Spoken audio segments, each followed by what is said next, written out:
Yeah, it's a little more comfortable. I definitely the lighting's better. We'll put it that way. Lighting's better. Yeah. No weird casting couch. Yeah, Yeah. this is an improvement, man. It's good to see you. Yeah. I'm glad you came back. And you and Mario, I think, are the only repeat guests we've had. Which honored. is weird because you guys are like boys. So Mario makes sense. I think I'll take the graciousness. Come on, Andrew. You do too, man. My first solo, let's say. So we're here that's live. right. Yeah, that's right. Good. Yeah. Good. Spotlight's on you, man. Truly, it feels that way today. Yeah. A little hotter here in Houston than it is in Columbus. Which is good. Yeah. I mean, right now, this is like the time of the year I finally can tolerate it. And I was literally getting to the point where, which I get to every year, where I'm like, I can't freaking do this anymore. Like I'm done heat. being, And then it will like cool off. I have a little cold snap for like 3 days, and it gives me a little bit of hope. And then it gets hot again for like another 2 weeks. Yeah. And I think we're about to get the like final cool front here. Good. This week, I hope so. I remember 10 years ago when I first came down here, it was with Mario. Yeah. And we were geologists trying to find jobs in the oil and gas industry. And we were talking to somebody that was an OSU alum. We both went to Ohio State, right? So he was telling us about Houston and Texas and the weather. And he said, we have 4 seasons here, which was almost summer. Jesus, it's still summer, and then Christmas, right? And I was like, I don't know if I want to move here and work, you know? Dude, you don't. Like, I love the people here. There's really good people. There's really good restaurants. But man, if you don't golf and you live here, I don't know what you do. Fair. Like, I don't know what you do. There's good golf courses, good restaurants, cool people. Nothing to do outside other than golf. So you're from Missouri, right? Yeah. My perspective would be that Missouri is also pretty hot, but it is hot, but like not Texas. This is a whole nother level, dude. True. Yeah, it's not. There, I don't know very many places like this where it's like exhausting to be outside. Like, I get frustrated with my son when he like will play video games all the time. Sure. But like in the summertime. This last summer, me and Sarah would take him out a lot to the field, and we'd try to go like as early or as late as possible. And it's like, dude, this sucks. Like, I don't remember it being like this when I was a kid in Missouri, like that's ever. Fair. So well, we're gonna get the climate activists involved in this conversation. I know. Think, well, Houston's burning because back in my day, right. Yeah, but there's good things about here, good jobs, good people, all that great kind of people. stuff. So I'm not trying to hammer on it, but I wouldn't mind living like West Coast. Okay. And that's like my style, I think. Just kind of, I love being out there. I love the Oregon coast, dude. I think that's right. It's like the primo part, yes. Not too north in Washington, not too south in California. Oregon's unbelievable. And it gets a bad rap because of Portland. But man, like outside of the nasty parts of Portland, I don't think there's a place like Oregon. It's like a weird, it feels like you're like in Lord of the Rings. Yes, you know what I mean? It's mythical in a way. I think, and you get such a diversity there too. And for a geologist, it's got to be one of the best places to go to. I've spent weeks just driving around. It would be something where some people might go on vacation just to sit in one place for 7 days, but I was like, no, let's drive as much as we can and see as much as we can, because there is so much. And maybe only did half the state in a week even, but it was just driving through it and seeing, there's always like a new thing to go see. Right. You know what I mean? I don't know. Have you been to Crater Lake? Yeah, but it was in the winter. And very different experience. Yeah. The snow piles on the road were like 40 feet high. Are you serious? So we couldn't make it to the crazy lake. Right. We just drove through snow walls, and it was its own experience. But you had to snow ski into the lake at that point. Dude, no kidding. Yeah. Wow. I need to go do it like that, because I went this last summer. And I've been to Oregon. I mean, my mom's from Oregon, so my grandparents lived out there. Sure. I got a bunch of family out there, so I was out there as a kid a lot. But man, Crater Lake was like, that's one of the coolest spots. And I went and swam in it. Oh, I didn't know you could do that. Freaking cold. Yeah, sure. Holy cow. But man, it's the cleanest water in the world too. Fair. Which is like, I don't know, it's just super cool. The water was probably like 50 degrees. So it was really cold, but beautiful. Oh my gosh, dude. It's one of the prettiest places I've ever seen. And but there's stuff like that all over the place. I mean, there's not a Crater Lake Ohio, all over the place, but like all over Oregon, there's waterfalls. There's just like you couldn't go see it all in a week. And I don't know if you've been to the coast much, but man, dude, my grandparents they lived in Garibaldi, which is right by where like they filmed parts of Goonies. Okay. And so like as a kid, me and my brother, we were always, I don't know, it's just, I love that place. So yeah, I don't know how we got off on that, but I want to move there at some point. Here on the Digital Wildcatters podcast, talking tourism and travel. Travel, yeah. Visit Oregon. Yeah. Or I need to get an Oregon sponsorship or something. Uchi and Oregon, I need some type of sponsorships for them. So. I think more than anything, that'd just be fun for you to say all the time. Yeah, Uchi and Oregon, brought to you by. Brought to you by Oregon. Love it. I love it too. Well, Andrew, thank you for coming back again. Thank you for having me. You guys have had a lot going on. And shoot, dude, from the first time we talked, you had just launched the Ohio Blockchain Council. Yeah. Obviously, it's been it's been almost 2 years. 2.5, dude. almost 3. I think at this point. Yeah, I know. I can't believe our show's been going that long. Yeah, time really flies wow. here. Yeah, we made it through. So tell us, what's the latest? How's it progressed? Because I mean, that's not an easy task starting off something like that and having it grow, but you guys have really grown a lot. So kind of tell us where's it at right now? Yeah. Well, it's interesting. And coming here, I look back on the moment in time where a lot of us were at Empower in 2021, that 2022 timeframe of just the height of exuberance of this new-ish thing, right?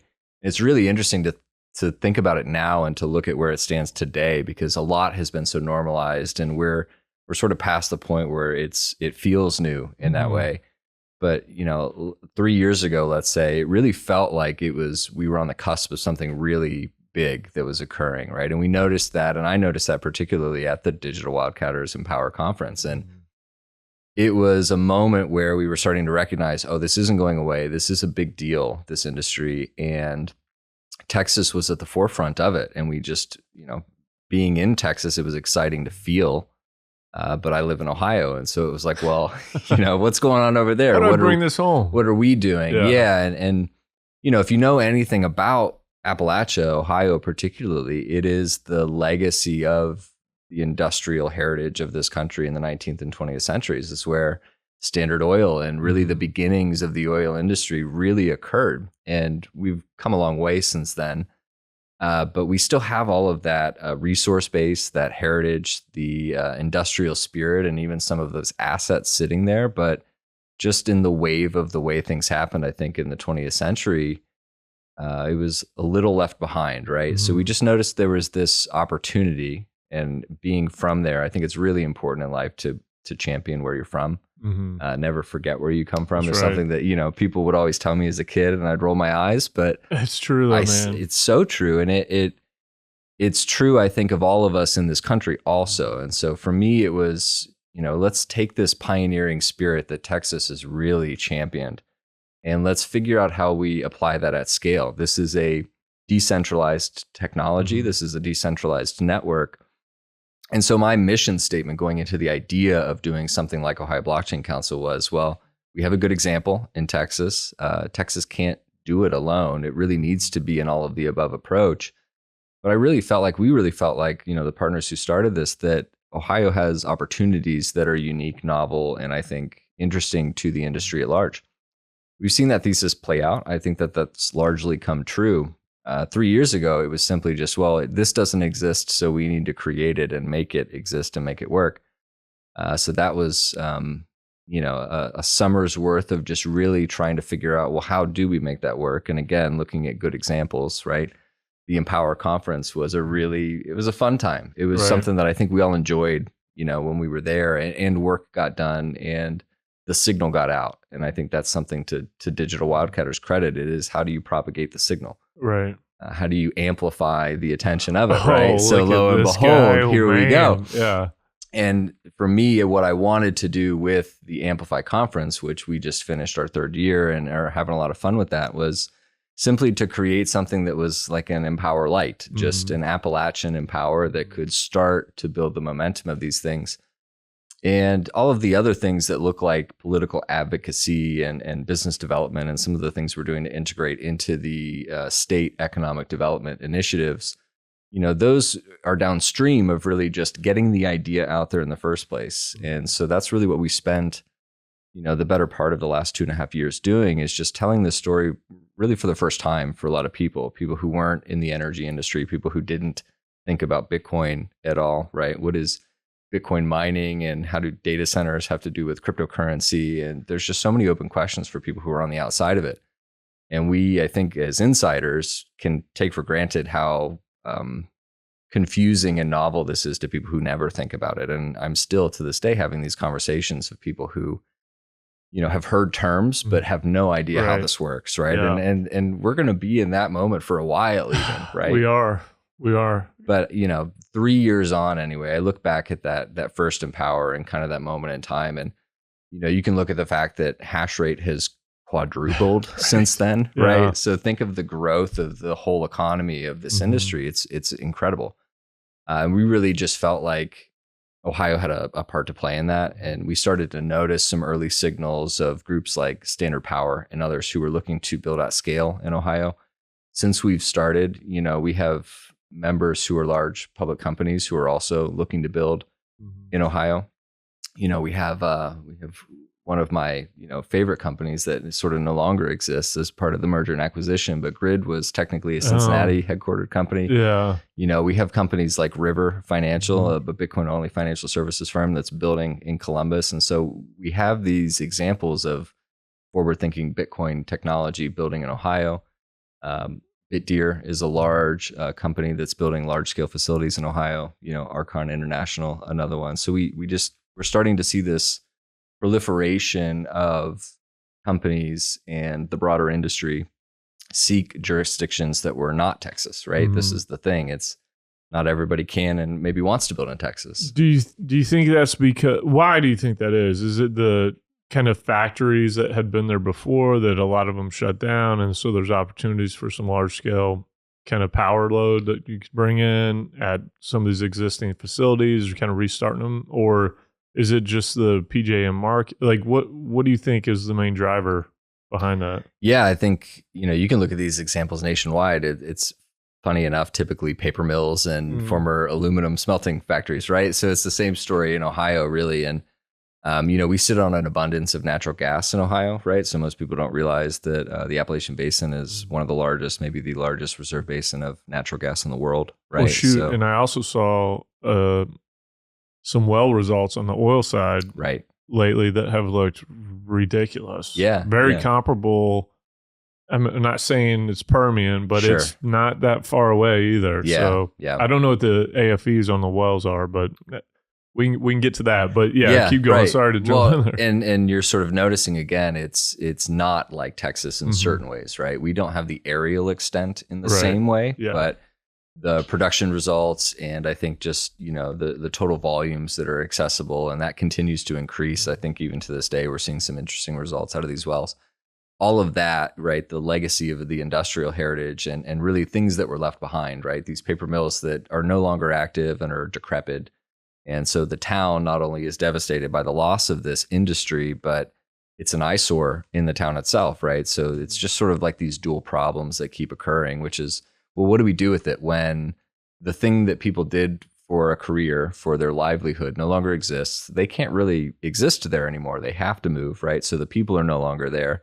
And then all of a sudden, we just have this concentration of equipment and history, but there's no active participation. There's no incentive for people to rebuild that area, revitalize that culture. And we see this all over Appalachia. This is, I think, a deep problem. Yeah. Well, I think somebody like J.D. Vance resonates. Right. I was going to get to him too later on, but yeah. Well, I think it's such a pure example of the story of Appalachia, right? Which is, how do you find opportunity in the midst of essentially being left behind in a globalized era? And that is largely the story of the region. I think we see that in pockets in Ohio, but it just spells opportunity in these areas like Youngstown or Marietta or some other places where, it's not Columbus, it's not Cleveland, it's not Cincinnati, but it used to be something really impressive. Right. And it has all of that, the bones are good, let's say. Yeah, right. Yeah.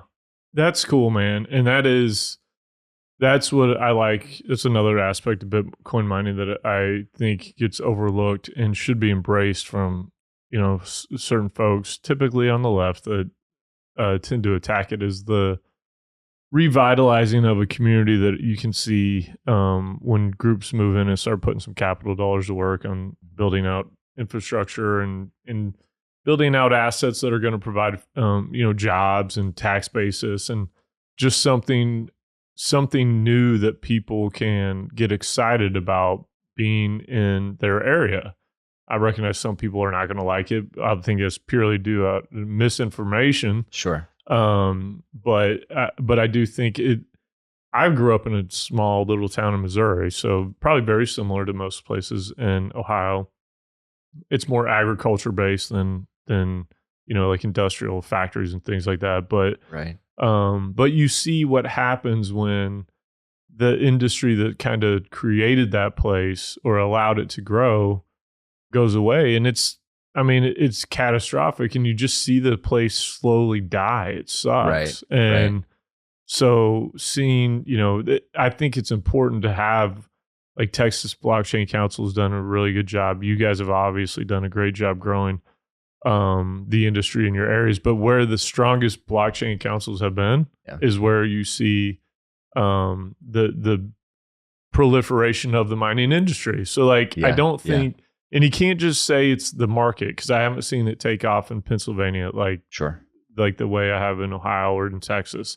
You haven't seen it in some of the other areas where there are opportunities for miners. So that's a credit to you guys, man. Good job. Well, I appreciate that. And we knew you were going to do great. You're just a cool dude, man. You're one of my favorite people. So that's very kind. You're one of the first people I got to know. So truly, which is crazy. It's been, I think I first met you guys was like 4 years ago. Yeah, it feels like a lifetime ago. It does, truly, right? Well, it feels like a lifetime ago, but it also feels like it was like yesterday. Truly, I get that feeling every time I come back to Houston. Do you? Oh yeah.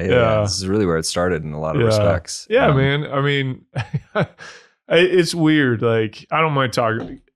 Andrew came to my wedding. It's like great time, by the way. Yeah, thank you. We had a good time, and then hanging out at the lake was even better. But point being, we've had a lot of talks, and I know you're kind of in a political role a little bit right now. But I don't know. It's just fun to talk to you about some stuff. So it is. I won't go too deep on some of the stuff, but I got nothing but time for you, Justin. Right. Yeah, no, it is. This is a fun topic, and that's what I love about this work is that you get to have fun talking about something that you believe in. Yeah. And when I get to do the thing that I do, which is really just be an advocate, be a communicator of these ideas in front of either a community that understands it really well or doesn't understand it at all. Either way, I'm just saying the things that I believe are true and that I enjoy talking about. Doesn't it make life so much better when you're getting to talk about stuff that you care about? Right. And you're getting to talk about that thing you care about that's important. People might not realize it, but you're basically getting to, and I don't want to compare it to like Christ at all, because I don't like it when people do that necessarily, because it's like I will make jokes, say Bitcoin Jesus and stuff like that, but like the reality is getting.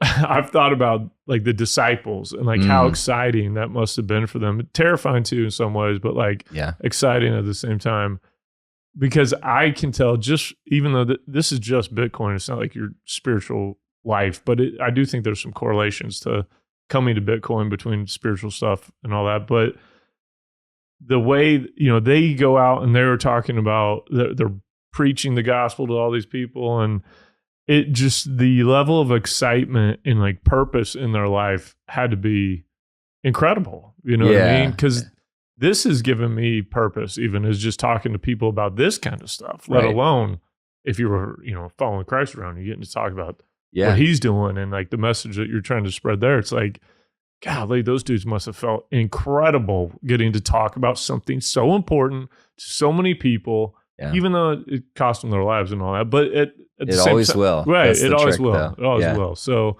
it's enlivening. You're right. Yeah. And so it's my whole, we're talking about time. My whole concept on time has changed so much over the last 4 years. Like what I'm putting my time into and my energy into, and just the return you get when you actually care about what you're doing.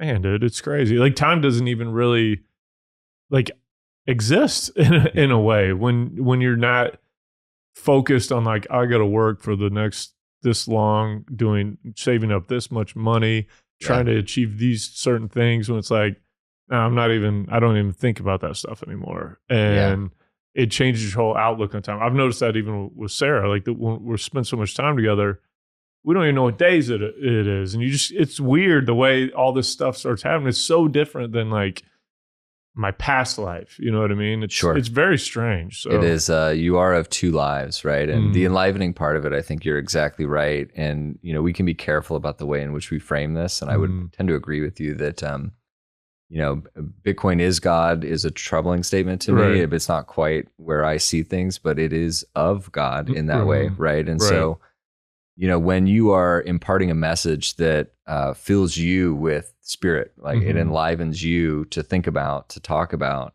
that is infectious. I've noticed this, right? And that, you know, you can spread misery or you can spread joy. And I think often what we're doing, and even when people don't see it as we see it, we are imparting that joy upon others. And I think this is the broader message of Jesus, just in abstract, was, hey, I've figured something out. And I have good news. I have good news, man. Right. Guess what? This is all going to be like this. It's available for you too, right? And you know, in the spirit of Bitcoin, the monetary technology, right, the network application of how we can use that tool, which, you know, Bitcoin mining is a part of, but it's not all of. I think that there are opportunities that are available to us now that weren't before, and especially for those of us in our generation that grew up maybe with a dispirited understanding of how the world was trending, which we can see it appears to be falling apart at the seams everywhere you look, right? What do you hold on to at that point? What are you really building for, right? And I would say, you know, there were really strong arguments for continuing to be optimistic in the face of that. I think Bitcoin makes it very clear that there is a potential that, again, it's purely potential, right? The inevitability of it is not necessarily as true as the inevitability of what will happen if we continue, those of us that show up to build it. That's a good point. Right? That's the distinction, is that it actually takes people showing up. It actually takes us talking about it. And so, you know, I can certainly say that in a former life and in the things I used to do and the things that maybe didn't bring me as much joy, that life and those people don't actually even really understand what it is that I'm doing now. Right. They don't see it the way I see it. I know. Isn't that strange? It makes all of the sense to me, but it is a strange feeling. And it's the same people who knew you before. That's right. You know what I mean? But they don't understand it. Because they don't have that inherent belief in the technology of it, right? And I think this is the trick that we have as, you know, I noticed you were maybe careful not to call this like an evangelical type of role, but just in the nature of how we communicate the idea, if you don't think about it or it's not a priority to you, then you won't see the downstream effects of the scale of the network, right? And this is, you know, I think our trick is we both have to talk about things as they are today, and then where do we see them going 5 to 10 years from now? And those can be different things. The network today, the price of Bitcoin today isn't necessarily what Bitcoin can do for us 5 to 10 years from now. The interesting thing, and I think is energy-minded people, and this is really where, you know, I've been paying attention to Bitcoin since 2011, quite frankly. It was an interesting money theory to me. The energy side of it is so fascinating. You're the type of person that I knew would have thought about it back then. I wish I would have bought some. I certainly would have sold it when it was $1,000. You know what I mean? Like I don't hold on to the thing though. I wish I would have bought some back then. It was philosophically interesting, right? Because I was a poor college student and I certainly would have sold it for beer money at some point, right? Like I just know myself well enough. So I'm comfortable with the idea that I was aware of it, but I didn't need to have bought into it at that time. Would have been very different. But had I done that, I may not be sitting here today. Exactly. Right. And that's the thing I always think about. Sure, I remember how there was one point, I know we don't talk about how much Bitcoin you have. I won't do it, but I had way more than what I have right now, right? And you know, you can get caught up in trying to think back, but it's like, man, this is all part of God's plan. Correct. Like this is exactly what was supposed to happen. And let's be honest, most people would have sold it for beer money too, dude. Of course. I would have too. And that's actually okay too. I think if you follow the belief in the faith that we're exactly where we need to be at any given time, and this is part of a broader plan, then I'm comfortable with the fact that I'm here to do the work now, and this is the work that I'm here to do. And we're all going to die, dude. And you can't take Bitcoin with you. That's it. It don't matter. You know, you can pass it on to your children and your grandchildren, and there's some generational wealth ideas that are at play here. But you're absolutely right. And But the Bitcoin mining in an energy minded perspective of, putting the monetary theory aside, or just, not necessarily focusing on it, and focusing on the energy technology and the infrastructure and the, even just what it means to think about an idea of proof of work. Like we were talking about, like my proof of work is showing up and doing this. And I love that abstract concept of it isn't just the bits at work within the computation. This livelihood, this experience that we're having is our proof of work, that we not only believed in an idea, but put our skin in the game to see it come into effect in the world. And I think that's the most beautiful. But I also think what made me take the step from being interested in Bitcoin to trying to build a career and putting my time and energy into the building of the network itself through Bitcoin mining was there are so many fascinating ways in which the proof of work computation has implications for the broader infrastructure development, for the grid, right? For just investing and incentivizing new energy types and technologies, right? When you really start to proliferate the idea of what the incentive model of Bitcoin mining through the Bitcoin network does, it's never ending. It seems like there's just so many things that aren't like Bitcoin itself, but are fascinating. And to watch that idea spread and for people to start communicating this to, not just their friends and family, not just on podcasts between colleagues and friends, but serious stakeholders in the broader economy that are starting to recognize, this flexible compute is actually really fascinating for a lot of reasons. I think that will continue to be the case in terms of how we can take something that is one thing and turn it into another thing. And whether that's turning trash and waste into energy, whether that's incentivizing solar, whether that's, maybe incentivizing the restart or new build of nuclear facilities or whatever it is, right? That's not necessarily Bitcoin itself, but Bitcoin was a means to that. And that's actually why I'm here, is that I recognize that Bitcoin's not the goal in and of itself. It's a tool to allow us to do all of the other things much better, and all of the other things, not just energy, but better communities, better families, right? Dude, this is... I think so. I had a conversation with this dude the other day. I want to say his name because I like it was the first time I thought about this. What I'm about to say, the way I did was after talking to him, and I was like immediately like, "We gotta get you on the show, dude. We gotta talk about this." Because I don't care. I'm gonna say it. Bjorn Schmidtke over at Penguin.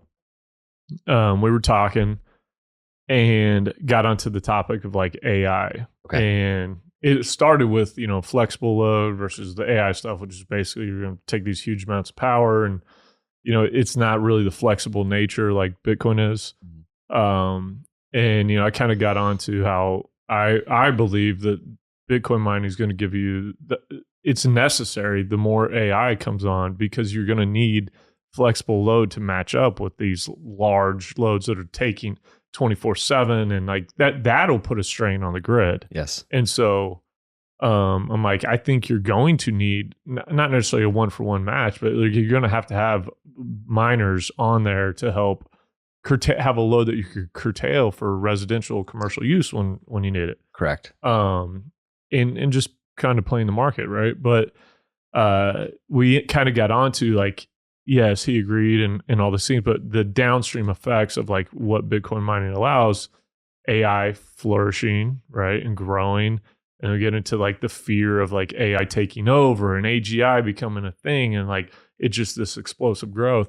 Yeah. And I'm like, I just don't know what people are gonna do. Like, what's the purpose? Because it's gonna take once AI kind of passes the level of a human. Right. Sure. This is what he kind of walked through, is like, you got kind of AIs, say it's like 20% of a person right now.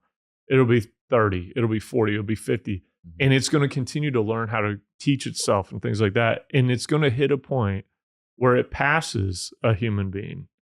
And at that point, when it's teaching itself and it's literally smarter than us, and it's teaching itself, it's going to hit this like parabolic growth of intelligence. And the amount of jobs that it could overtake and the way that it could take our time away from work and things like that, that scared me at first, but then he started going on from the spiritual aspect and what this could be like the way to just create a spiritual revolution for people from a time aspect. Now, not everybody's going to do that, right? There's going to be a lot to fall off. Of course. But there could be a large segment of people out there that like, this changes the way we've lived basically forever in a way that allows us to start spending our time and dedicating time towards like what gives us a purpose, what derives our purpose, what do we look for on a day-to-day basis to be important. And it's like, man, I see that. I could see this being like the thing that kind of drives a spiritual revolution in humanity.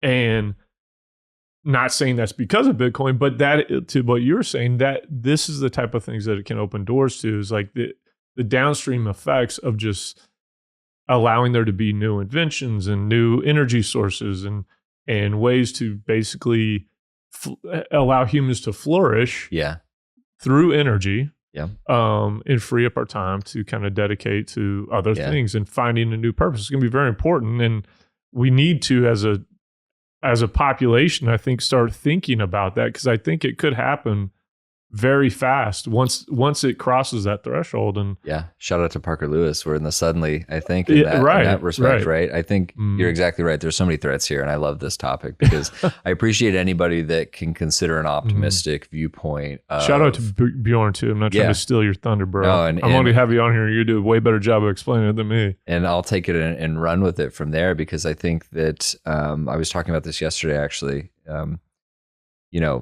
Paperwork is not purpose, like you said, right? And so how many jobs exist today where somebody's doing something manually by hand to fill out a form and then pass that form to somebody else, and then that's the way that the information is transacted, and then that's how economy is processed, right? And so take any analogy of whatever job it is, it doesn't actually matter, and look at, what would happen if we had more efficient systems? Well, we wouldn't need those people doing that paperwork. Okay, well, that's tough because that person needs a job and they need to pay their bills, et cetera.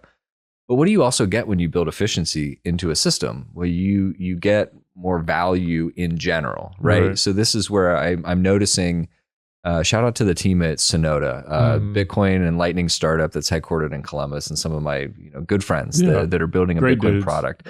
And they're building it for energy settlement, and what they're creating is a way to do accounts receivable, accounts payable much more efficiently with greater transparency, right? And so what they're doing in the middle of an existing process is removing cost from the bureaucratic and administrative nature of the business.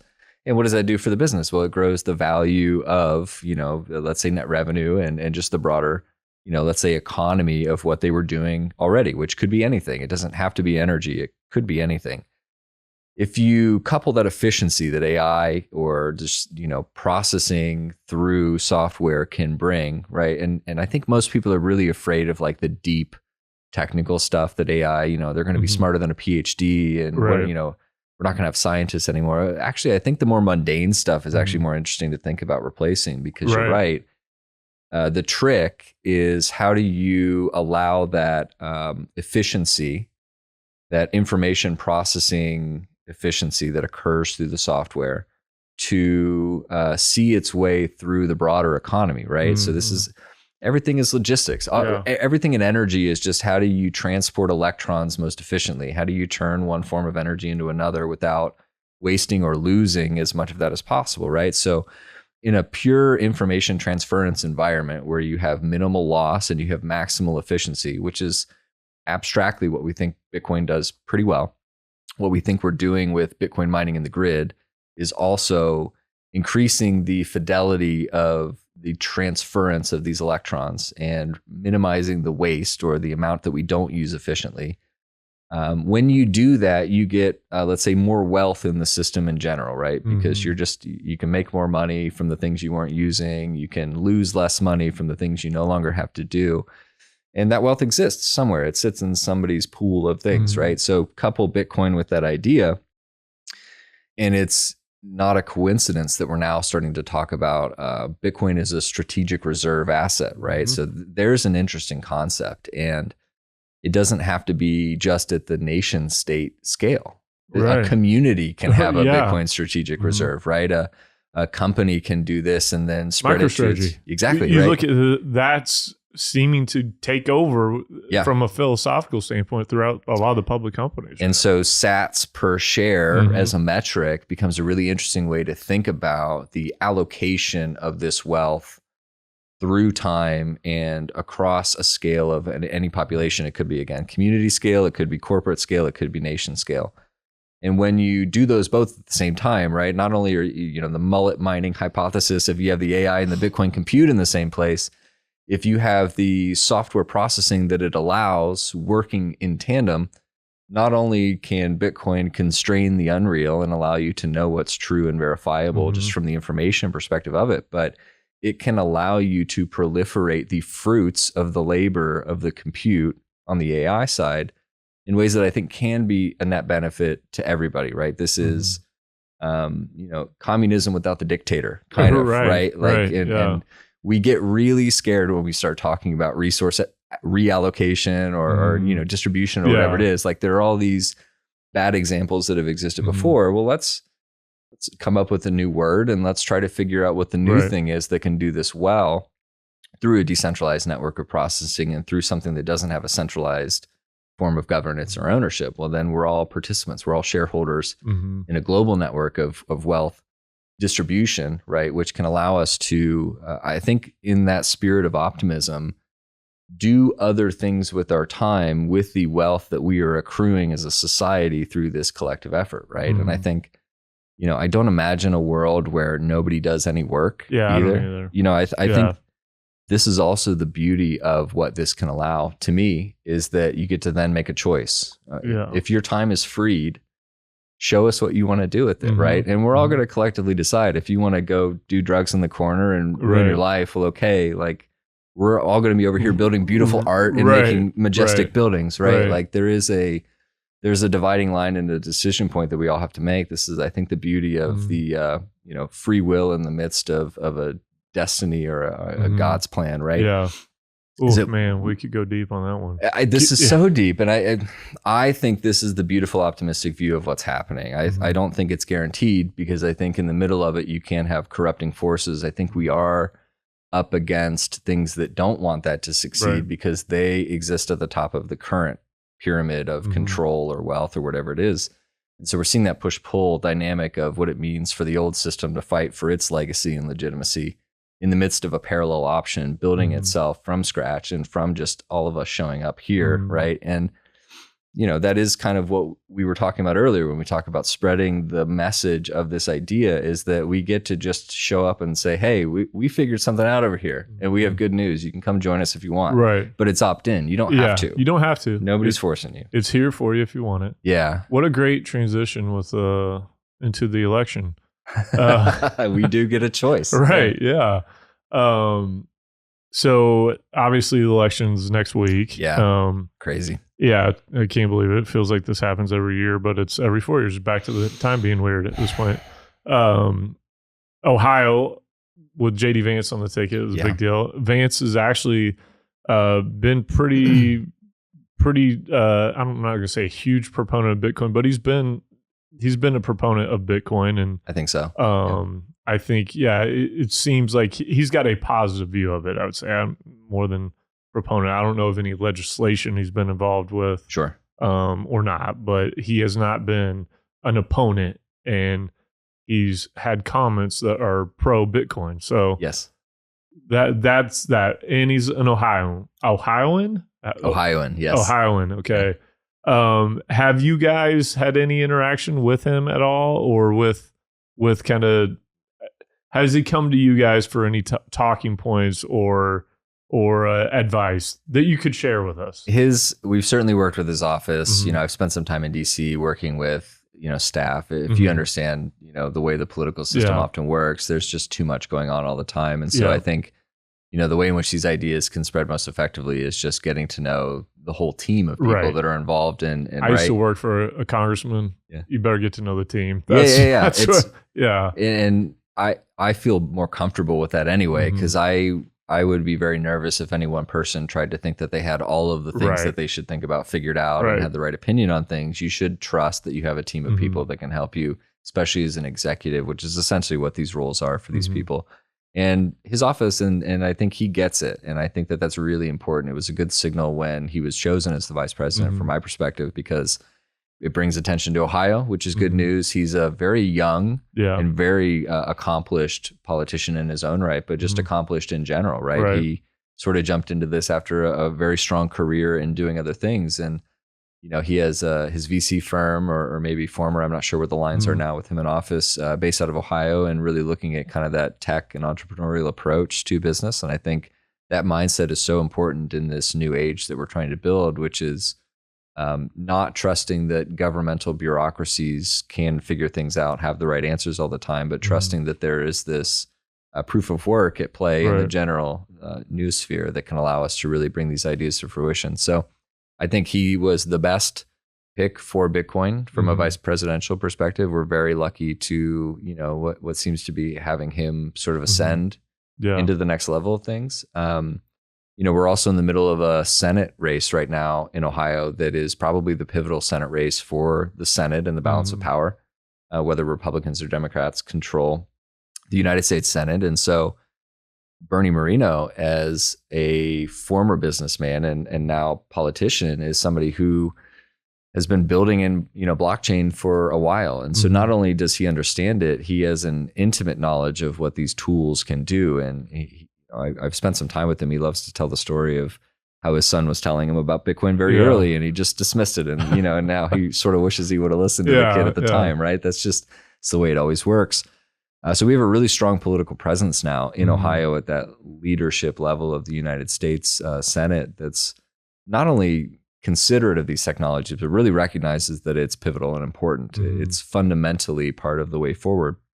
So we had an event in early October where he spoke, and I asked him the question specifically about the strategic reserve, and he's all for it. And so it's not just Lemison, Wyoming, and, you know, a few other people, right? You're starting to get this groundswell, and we're starting to, as an industry, start having a force of weight of impact on how politicians running for office can affect their platform, talking about these ideas, right? Showing that there's a considerable number of people who own a wallet on their phone, right? That's in the voting population, right? So we're no longer just a nascent idea that we hope some politician gets, is we're actually an impactful industry in the process of electing these people. And we're seeing this in Pennsylvania. We're seeing this directly in Ohio.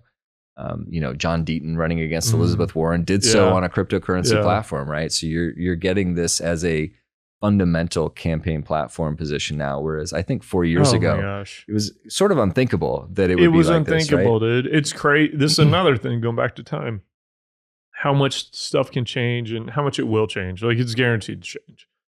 But to think in 4 years, like, man, honestly, even 2 years ago, like, even 2 years ago in the, you know, midterms, I didn't hear this be a topic of a discussion like it is now. And I've said this before on here, but like, you had Trump at the Bitcoin conference. Granted, I don't think he like had the greatest like grasp of who he's talking to and what he's talking about. But clearly from that administration, there's going to be a pro Bitcoin kind of policies put in place. And he had Robert F. Kennedy, who was on you know, the ballot at that point. And there was rumors that Kamala was going to show up. I figured she wouldn't, just like I knew she wasn't going to show up on Rogan either. And for her sake, that's probably a wise decision. But you know, just to think where we've came from over the last, you know, 2 to 4 years is remarkable. It's unbelievable. It's unbelievable. Yeah. And to see it be this big of a impact from, you know, the highest office in the world, really, it's remarkable. And I think it's also, it is a signal of like what's to come. You know what I mean? You're exactly right that the signal, I think, is most important right now. I think some people, when they think of politics, and it's understandable to me to be a cynic about politics, trust me. Like I've gone deep into that perspective of this is all just nonsense and we're doomed, right? Yeah. But I'm still pretty much there, but it's 60-40, right? But I think that you can really challenge Trump on this, World Liberty Coin or whatever he's doing, and of course, right? And you can say that that well, this means that he was insincere about that, right?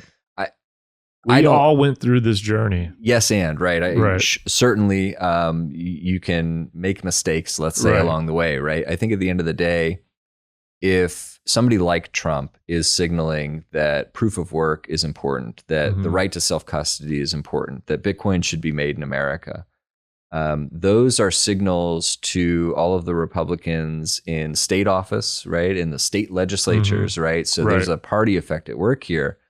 That's important because they'll think about it now, whereas they wouldn't before. So if you need him to be 100% correct all the time on everything, well, nobody's happy with Trump at that point, because that's just not the way it works. But the fact that we are actually talking about the right to self-custody being an inherent right, and we're starting to move that through state legislatures, for instance, I think that's the real work. And I think people shouldn't throw the baby out with the bathwater here. Because the fact that we're talking about it now is something that, again, was unthinkable 2 years ago. And we'll continue to do the work of ushering people into, okay, well, this, not that. And here's why we think proof of work's better than proof of stake and all of these other things. But it was a pivotal moment for him to talk about it at all. And totally. We can sort of lose sight of that when he says the first wrong thing. And then we say, see, I told you, he's not what we thought he was. Oh, everybody tries to catch somebody, But I agree. I was saying the same thing. Is like the best thing that came from Trump's change of position on Bitcoin or crypto, whatever you want to call it, is how much that makes it okay to 50% of the population automatically, just like that. You got a bunch of people, which I don't agree with on either side, that just follow whatever the top of the ticket of their party says, and that becomes gospel. And from a guy like Trump, even more so, because of the like cultish type following that he has, right? That makes it okay for that entire population to be like, oh, okay, yeah, it's good. Yeah, maybe there's something here that I didn't think about before. Maybe this is not just some funny money that my nephew is interested in, right? Why is the leading candidate and likely next president of the United States talking about Bitcoin in this way, right? And it isn't just, he has a personal interest because there's, money behind it or whatever it is. It's like any technology, when you really start to get the idea across that it isn't just existing because it has a dollar value, but that it has this other thing that it can do. Which, again, talking about Bitcoin mining in the middle of all of this, I want Bitcoin to be made in America. Is Bitcoin mining should be occurring in America. That's supremely important, and especially now. This is something that we're dealing with directly in Ohio. That I think really, if I'm coming here to do one thing today, it's signal to the entire mining community. We have a moment right now that is pivotal for us, and I think we're behind the curve in terms of narrative and even just the weight of participation in the process of allowing our industry to survive and thrive in an era of grid constraint, right? So right now, Ohio Blockchain Council is essentially part of a process with the Public Utilities Commission in Ohio to ensure that there's a fair rule and structure for data centers and what's deemed mobile data centers, but that's really a moniker for Bitcoin mining, to be able to get electrical contractual obligations in place that don't have onerous collateral requirements, that don't have imposing restraints on applicability. So we're in this moment where, the largest public utility in the country, AEP Ohio, is essentially saying our grid is so constrained that we can't handle new volumes of data centers, whether that's Bitcoin mining or whether that's an AI or hyperscaler or cloud compute data center. And if these new rules are imposed through this tariff process that we're undergoing right now, which we've been in the middle of this for the last 4 months, not only will it be fairly preventative for Bitcoin mining to exist within that service territory because of these requirements, it will set a precedent that the rest of the country will likely start to follow. And so what we're seeing is we're rallying all of the Bitcoin miners who have an interest in Ohio to participate in our effort to testify and tell the proper story about how we can be a benefit, how we're not part of the constraining of the grid in the same way that a Google might be because of where we build, because of how we build, because of our flexibility, right? All of these things. So that is just applicable to the PJM market right now? Currently, it is an AEP Ohio specific idea, right? So this would specifically be in Ohio and only where AEP has sort of their transmission and distribution utility in place. We have a few others in the state, but they would maybe have half of the state under their territory. So it doesn't impact like Pennsylvania and any of that yet? No, because but the implication would be that if this works, follow through, and anybody who has this type of constraint would want to consider this idea. And so, my call to miners, my call to the industry right now is, even if you don't have mining in Ohio or in this territory, or if you're not looking to, recognize the precedent that could be set here, and recognize that it's not going to stop with this one tariff, and it's not going to stop with Ohio.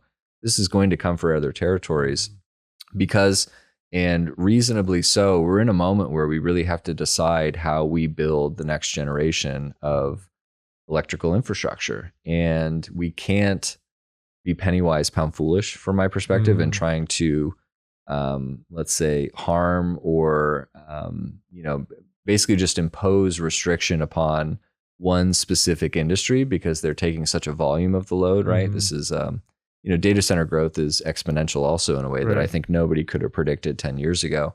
We do just have to be very careful in recognizing that, Ohio is the tip of the spear for this, but it will start to spread, if precedent is set. Right. So we're doing our best within the process to really articulate the narrative, these stories of how we can be a benefit to the process. I would say that there's a lot of work left to do, and we really need to be looking at this as a whole of industry, and not just, if you're mining in Ohio, this concerns you. Right. How big a tariff is it? In terms of its scope, essentially it would impose collateral requirements that would be, depending on where things get negotiated, right? The initial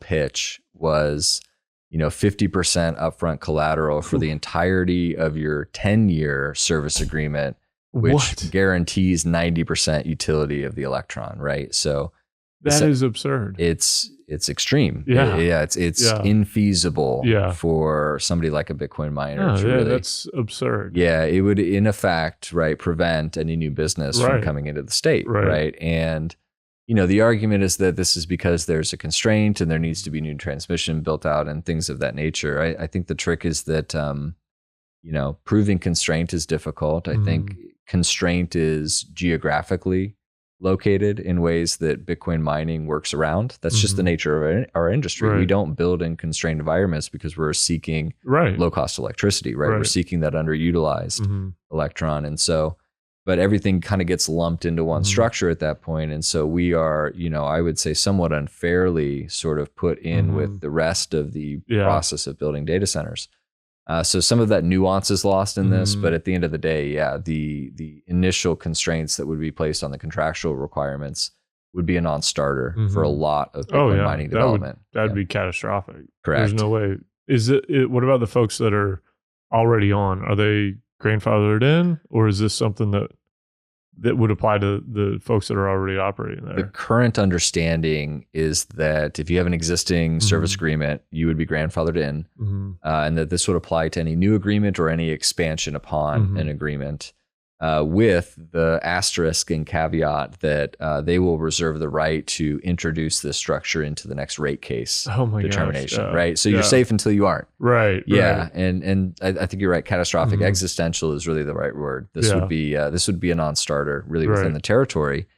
And, part of it is that we simply are in a moment where we can't build supply as quickly as demand is coming. That is simply the truth. And Ohio being a deregulated power generation market means that, we need other forces and other solutions to build the generation and demand or supply side of things. And so when supply is harder to build than demand is in that way, well, what do? And we start to see little signals of Microsoft wants to restart 3 Mile Island, and, co-location with nuclear is something that's interesting in a way that it's not. All of those are, I would say, symptoms of that same problem, right? And this tariff issue is just trying to deal with it on the transmission and distribution side of it. really, and what I keep telling people is that we're in a generation crisis. We need to be building power generation as quickly as possible and as much as possible. I could not agree to more. meet what's coming. And so, that is our hard problem. We don't really have a great answer for how we can do that well. And in the meantime, we're simply dealing with the reality of the grid as it is. And so where we can meet in the middle, where I think our industry actually is supremely valuable, is in exactly what you've been saying, the flexible load, the curtailment, all of these ways in which we can add resiliency to the grid and add flexibility because of our nature in bringing those electrons to where they're needed in a time of constraint. The hard problem is, unfortunately, as much as we know that that's true, much as we understand that that's an amazing new way forward, that's a really hard message to communicate to people who are thinking about a million other things. Right. Whether that's a politician, whether that's somebody in economic development, maybe it's somebody who has a faulty view of Bitcoin, the currency. And so they don't even want to hear about what this computation is doing, right? It's simply just wasting energy from their perspective. And, what I've noticed is that as much as our industry has gotten better about telling these stories and showing these proofs, we have a long way to go. And there's still a lot we have to do to really showcase what we can do to be a good actor within the system. That's why we need education and political outreach, which both those things is what you guys do. Yes. So, I've said it for a long time. When we first got going in this space, I think there was a really big tinge of like, we don't want to mess with politics. We don't want any of that. Stay out of it. Yeah. They stay out of our stuff. We stay out of theirs. Kind of, anarchist type mindset, which I still have that part going, but at the same time, I just recognize the reality of the world we live in. It's right. You have to have this, and you don't want to let the rhetoric get out of control without you having a kind of countering it, because then policy starts to follow. And so, that's why I appreciate what you do. And you do a really good job of like just communicating with people, man. You do such a good job of like telling a story, tying things in. You told me before we wanted to talk about the AEP stuff, and then you wove it in there perfectly. You're like weaving. You got the Trump weave going on, man. I love it. It's good. I try not to go so wide. Right, with that, you're not as wide on the weave as not yet. Did you listen to his Rogan interview? I haven't listened to the whole thing. I had a little bit of the background of it, but look, I don't care what people think. I've said this for. I'm not like a Trump fan. I'm not a politician fan at all. Period. And end of the day, he is a politician now. And he has been for the last 8 years. So it's like, I'm not a fan of any politician, but I thought, and I know I've read some stuff that were like, oh, he said this and that about Abraham Lincoln's son, and he got his Lincoln history wrong. And I see all these people like this tweet, and I'm like, 95% of y'all did not know that wasn't right until you saw this tweet then Googled it. So like, stop pretending like we expect him to be perfect on all this kind of crap. Yeah.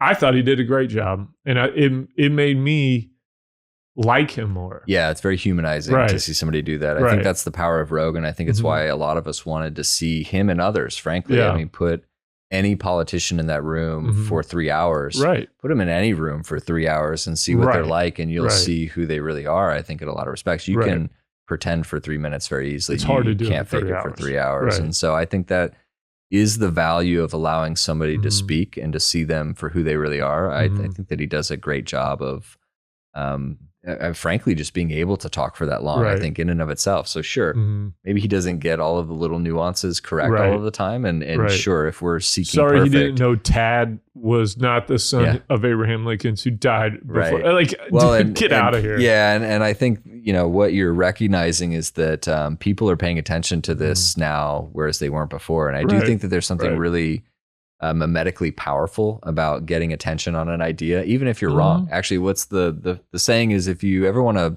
find out the truth about something, say the wrong thing on the internet. You know what I mean? And so mimetically, you can see how it's useful, even if he wasn't entirely correct to talk about a thing. I think that's the Bitcoin conversation we were having before, was now that he's talking about it, people are going to, his detractors are going to try to prove him wrong. So they're going to look into it. The people who are for Bitcoin are going to try to find a way to get him to be more correct about Bitcoin and not talk about World Liberty Coin or whatever it is. No matter what, it's a forcing function to get us more towards the goal. And I think that's all extremely useful. And, I appreciate your compliments about me and all of this. I think at the end of the day, participation is the only thing we can do right now. And don't let perfect be the enemy of good enough in the meantime, right? Because if I weren't doing this, there's nobody that really would be doing this right now. And I think that's my role, is to just keep showing up because I was given this perspective and this opportunity to do this. I think at the end of the day, the communication of the ideas is certainly part of it.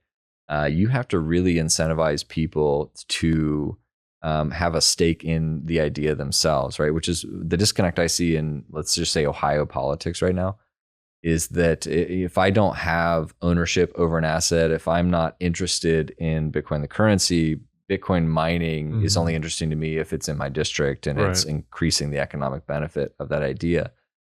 Getting the point across that at a system scale, flexible load in general, in the PJM or MISO or wherever it is, can increase resiliency and flexibility of the way in which we balance the grid in general.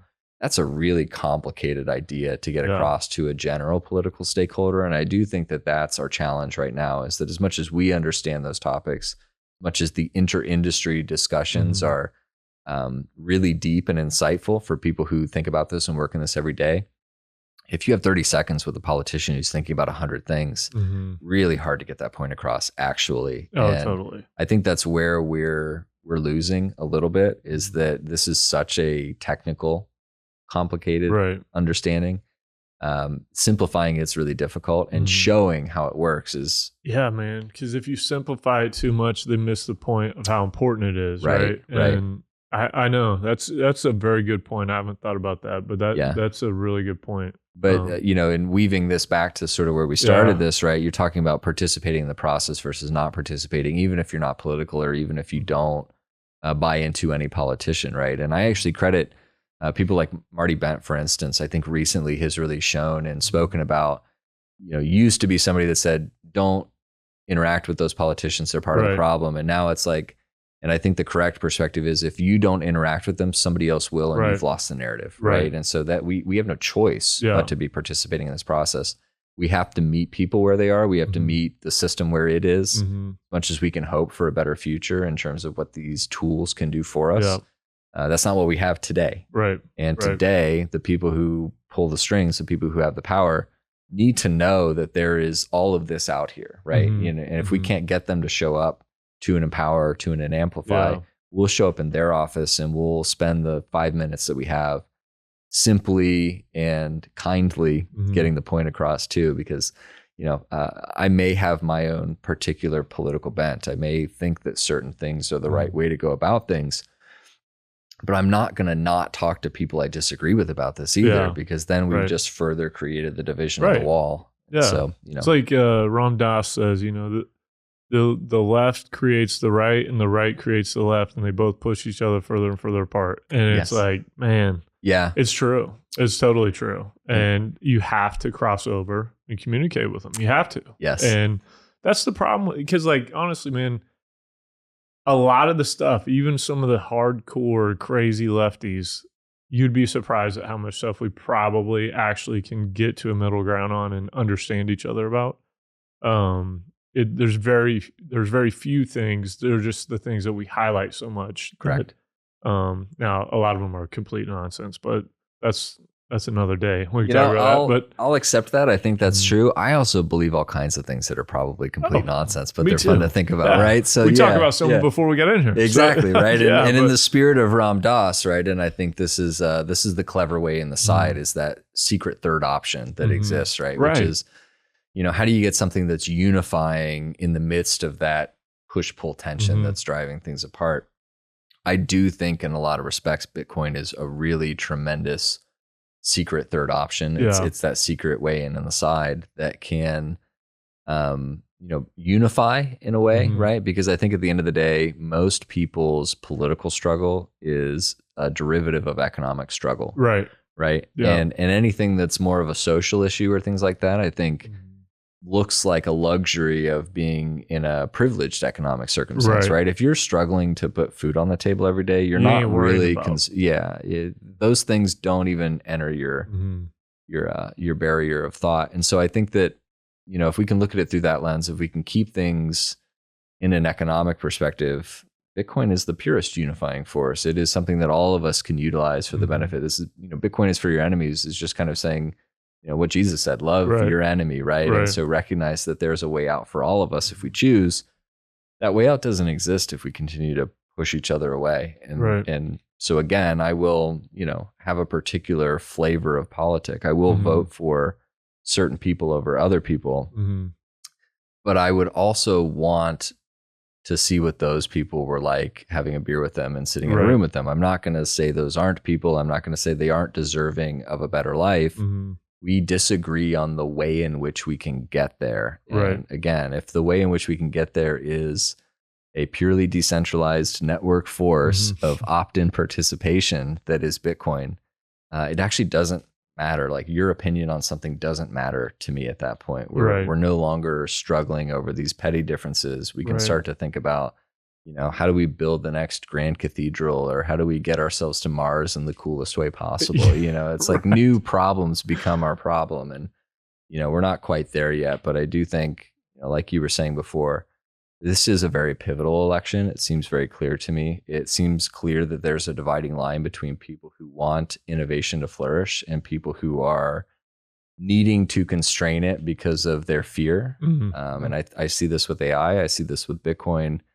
And I think it is a mentality in the hearts and minds of people who don't relent to a higher organizational force. Is often they'll think that the human mind is the sharpest tool in the shed, and that if we just put our minds to it, we'll be able to govern everything effectively and personally and philosophically. I don't actually think that's the way. I think there are mysterious forces at work in this world, and we have to humble ourselves enough to recognize we can't figure everything out. And the people I resonate with can admit that.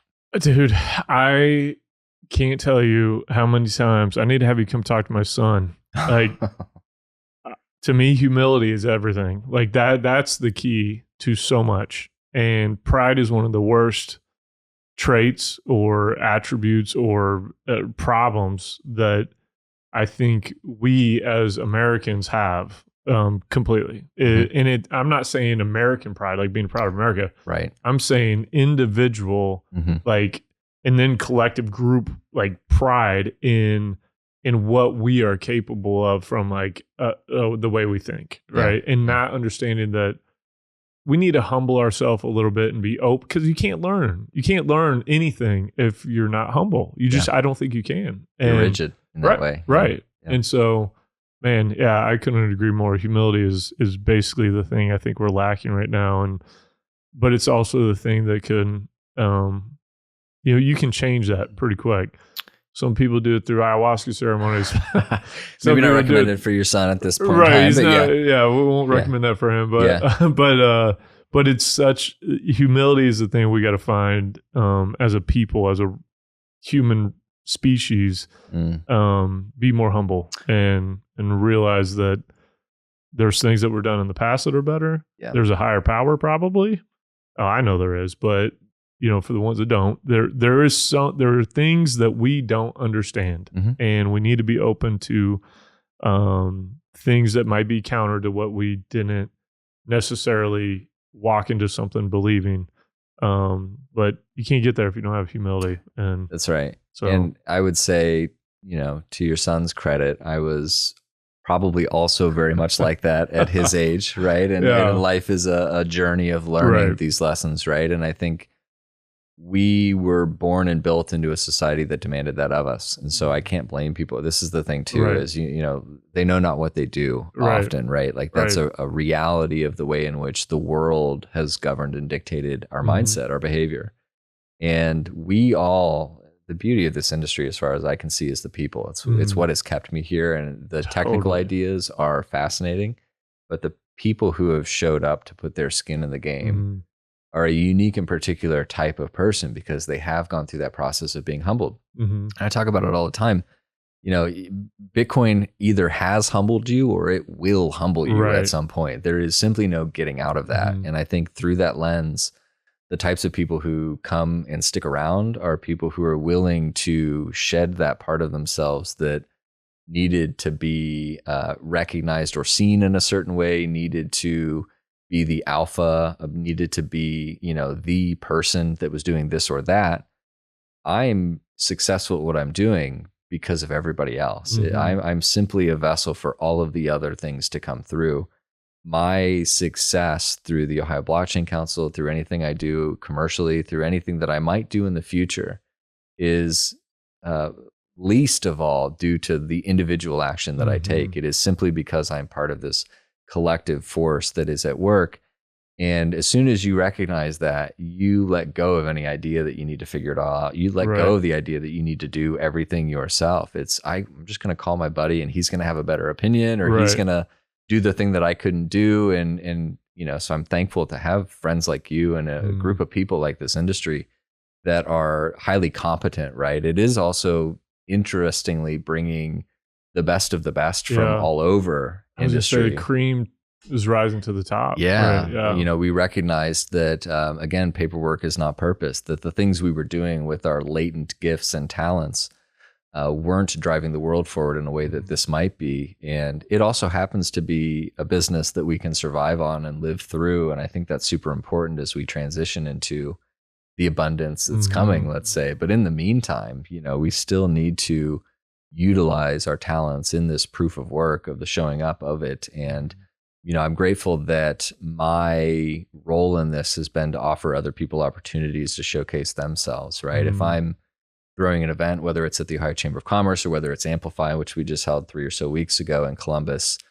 the best part of it is that other subject matter experts want to come, show up on stage and talk about what they're really good at. And what they're good at's not what I'm good at. And I just love sitting in the background and letting those people talk.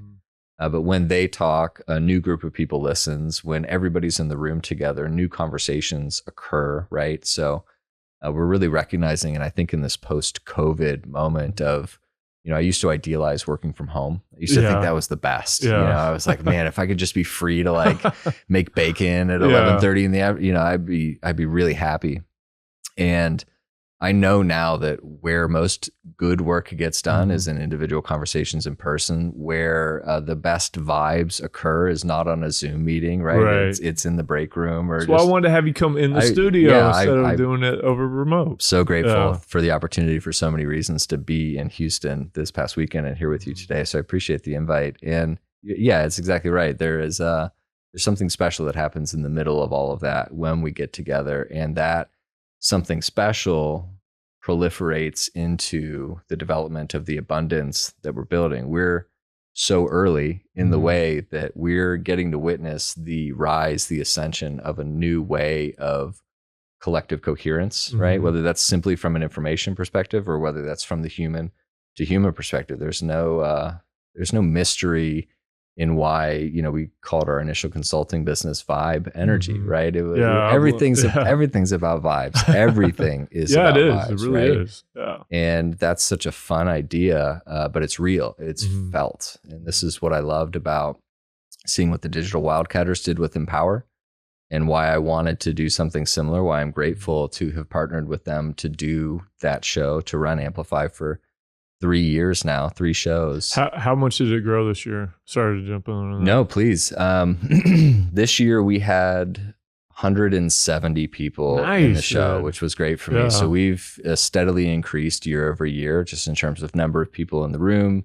I would say quality of expertise continues to increase, right? And that has something to do with just the way in which the industry itself is building, but also, you do something well and then people want to kind of come back and do the same thing again. So I'm not going to take offense to that because I spoke at the first one. But, you were great. And again, it's like, how could it be better, right? This is the beauty of it, but it continues to be, and would have loved to have had you there this year. Life is busy. Yeah, we were tied up. Yeah, I couldn't get out. But I wanted to go because that is one of the most, I like the setting. It's small enough to where it's a very intimate crowd.